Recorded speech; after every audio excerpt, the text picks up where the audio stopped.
Pengacara kondang Hotman Paris Hutapea resmi bergabung dalam tim kuasa hukum mantan Jaksa Agung Muda Tindak Pidana Khusus, Jampitsus, Febrie Adriansyah, yang kini berstatus tersangka dalam perkara dugaan korupsi dan tindak pidana pencucian uang, TPPU. Keputusan Hotman menarik perhatian publik karena ia mengaku menerima pendampingan hukum tersebut bukan karena faktor materi, melainkan didorong oleh keyakinan pribadi dan panggilan moral. Pernyataan itu disampaikan Hotman usai mendampingi Febrie menjalani pemeriksaan sebagai tersangka di Kejaksaan Agung, Jakarta Selatan, Jumat, 17 Juli 2026. Dalam pemeriksaan perdana tersebut, Febrie Adriansyah mendapat 18 pertanyaan dari penyidik. Meski telah berstatus tersangka, penyidik memutuskan tidak melakukan penahanan terhadap mantan Jampitsus tersebut. Hotman Paris mengatakan dirinya memiliki banyak klien dari kalangan pengusaha besar. Namun, ia menegaskan keputusan mendampingi Febrie bukan didasarkan pada imbalan jasa hukum. Menurutnya, Febrie merupakan sosok penegak hukum yang memiliki rekam jejak penting dalam penyelamatan aset negara sehingga layak memperoleh pendampingan hukum yang maksimal. Walaupun klien saya membeludak, hampir semua konglomerat saya yang pegang. Saya terpanggil karena saya merasa ada yang baik, ujar Hotman. Hotman menilai selama menjabat sebagai Jampitsus, Febrie memimpin penanganan berbagai perkara besar yang menghasilkan pengembalian aset negara dalam jumlah signifikan. Ia menyinggung keberhasilan Satuan Tugas Penertiban Kawasan Hutan, Satgas PKH, yang disebut berhasil memulihkan aset negara hingga sekitar 300 triliun rupiah, ditambah pengembalian kerugian negara sekitar 130 triliun rupiah. Saya melihat benar-benar merasa miris karena apa? Jampitsus itu adalah yang dibanggakan oleh Presiden Prabowo karena dengan dia, negara mendapatkan pengembalian aset sebagai Satgas PKH 300 triliun dalam 1 tahun. Kemudian pengembalian kerugian negara dapat 130 triliun. Sudah 430 triliun kembali, dibanggakan oleh Presiden, kata Hotman. Dalam konferensi pers, Hotman juga menyampaikan pandangannya bahwa keberhasilan penyelamatan aset negara dalam jumlah besar berpotensi membuat sejumlah pihak merasa dirugikan. Ia menyebut adanya kemungkinan kelompok berkepentingan yang terganggu oleh langkah-langkah penegakan hukum yang dilakukan Febrie selama menjabat. Bayangkan, orang kebanggaan presiden, tiba-tiba dikriminalisasi, bahkan tanpa pamit sama presiden, ungkap Hotman. Lebih lanjut, ia mengatakan perkara yang kini menjerat Febrie patut mendapat perhatian publik agar seluruh proses hukum berjalan secara objektif dan transparan. Ini sudah 430 triliun yang terkumpul uang berupa uang cash masuk ke negara. Berarti banyak oligarki yang terganggu. Jadi benar-benar dengan melakukan itu terhadap Jampitsus ini, mantan Jampitsus ini, benar-benar saya melihat kurang penghormatan terhadap Presiden Prabowo. Itulah alasannya saya terpanggil, tegasnya. Pernyataan tersebut merupakan pandangan pribadi Hotman Paris. Hingga berita ini disusun, belum ada pernyataan resmi dari penyidik maupun pihak terkait yang membenarkan dugaan tersebut. Hotman mengakui keputusannya membela Febrie Adriansyah dapat memunculkan pro dan kontra di tengah masyarakat. Meski demikian, ia mengaku siap menerima risiko apabila langkah tersebut membuat sebagian publik tidak lagi menyukai dirinya. Itu 430 triliun. Lu bayangin coba, disitulah saya merasa marwah klien saya, yang sampai sekarang hubungan baik, saya merasa tertantang. Walaupun saya namanya jadi sedikit, karena 90% followers saya biasanya semua kasus viral yang melanggar hak asasi gue yang pegang gratis. Semua.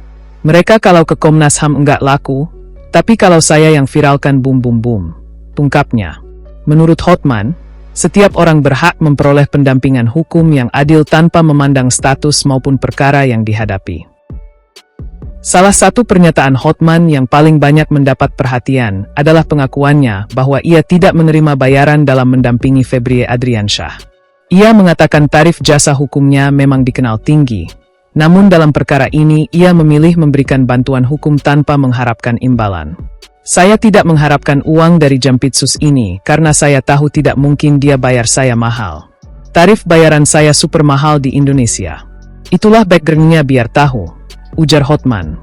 Menurutnya, keputusan tersebut murni didasarkan pada keyakinannya terhadap perkara yang sedang dihadapi kliennya.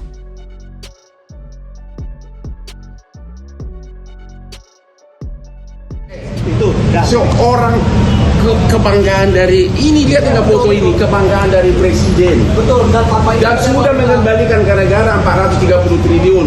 Belum lagi transportasi yang begitu besar yang tidak pernah disentuh sebelumnya. Begitu saja dipermalukan. Ada apa?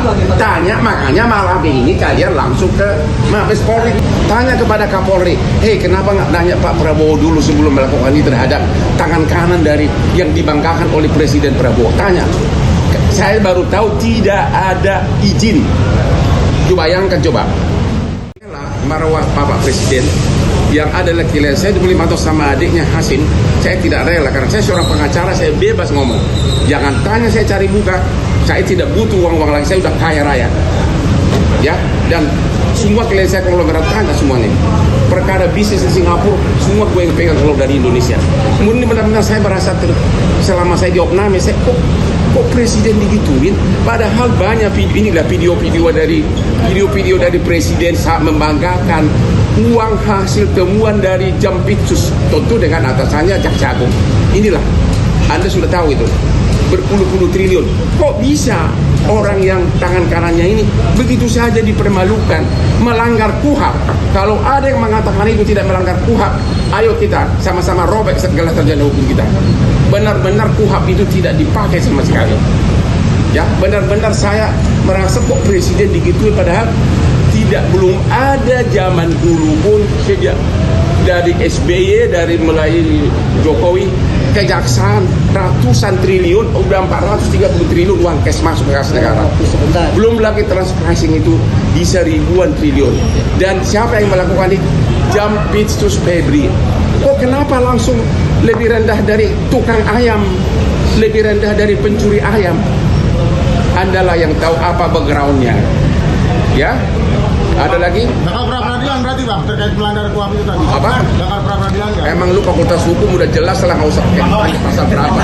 Itu melanggar bakal pra-peradilan nggak? Udahlah, nanti kalau kamu datang saya. Bang, soal Pak Febri tidak ditahan itu alasan penyidik apa, Bang? Jelas bahwa seseorang mau ditetapkan sebagai tersangka, apalagi dipermalukan, minimum dipanggil dulu, ya, dipanggil saksinya dulu. Kalau kau nggak tahu pasalnya, lu berhenti jadi wartawan. Bang, soal Pak Febri tidak ditahan itu alasan dari penyidik apa, Bang? Iya kan? Bang, jawab dulu, Bang. Sabar, satu-satu, Bang, satu-satu. Tidak ditahan karena memang Anda sudah melihat sendiri. Anak SD pun mengatakan bahwa itu bukan tindak pidana. Belum ada bukti. Kami sudah mengajukan permohonan untuk tetap tidak ditahan. Satu, tadi dengan alasan karena beliau ini begitu ditetapkan tersangka mengundurkan diri. Itu artinya kooperatif, mempersilahkan pemeriksaan secara profesional. Tidak mau mengintervensi. Oke.